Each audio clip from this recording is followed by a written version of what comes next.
2 araw matapos mamadaan sa Panatag Shoal na 54 nautical miles mula Capones Island sa Zambales, nasa bandang Mindoro na ang Coast Guard Vessel 5901, ang tinaguriang monster ship ng China at pinakamalaking Coast Guard vessel sa buong mundo.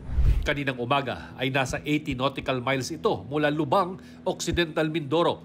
Matapos ang 2 araw na pagbuntot ng BRP Cabra ng Philippine Coast Guard.